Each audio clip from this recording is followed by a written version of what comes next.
I'm Ignatius Rigger. I'm a climatologist at the University of Washington. This project is called the International Arctic Buoy Program. The program deploys buoys on the Arctic Ocean, which measure sea level pressure, air temperature, ice temperatures, and some variables down into the ocean. The main goal is to monitor the Arctic Ocean and so we can understand the changes in Arctic climate. The Arctic Ocean is covered by sea ice. It's a very harsh environment. The ice cracks at ridges and rafts, and this is very hard on our instruments. And so we have to fly up and deploy, over 50 of these buoys a year, sometimes close to 100 buoys. And these buoys hopefully last at least a year, but lately with the changing ice conditions and the thinner ice, our instruments haven't been lasting as long.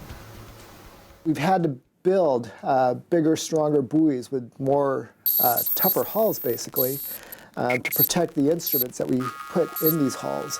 And then we've had to find new ways to deploy the buoys. We've typically used icebreakers and small planes landing on the ice.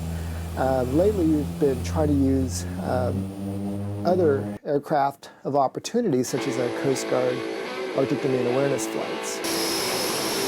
Typically, these flights, from leaving Kodiak, flying up to the Arctic Ocean takes about 4 to 5 hours, and then getting back home takes another 4 to 5 hours. During this past flight, we deployed 2 buoys. One of them, we're getting data back. These buoys report back over the satellites, and so all these red dots on this map show where our buoys are.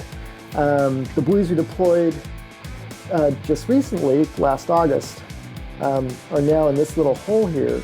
So the blue stuff is the Beaufort and Chukchi Seas. This is open water. The white stuff is where the sea ice is. This map shows the sea level pressures and air temperatures from each buoy. I'll just pick this buoy since it's off alone and you can see it.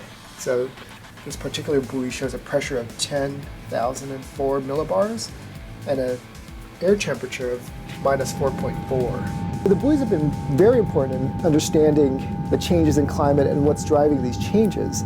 Typically, we associate the decline of sea ice with warmer temperatures, but the changes in wind have also been important. And so what we've seen from the buoys is that they tend to be pushed out of the Arctic more quickly by the changes in wind. And so that, in addition to global warming, is causing a faster decline in Arctic sea ice. If you look at the total thickness of sea ice that we can estimate from sparse observations or models, the implications are that the total volume of sea ice, so the area and thickness of sea ice taken together, is at a record minimum.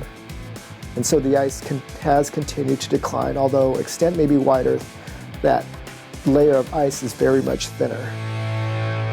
Science at work for you. This is APL, the Applied Physics Laboratory at the University of Washington in Seattle.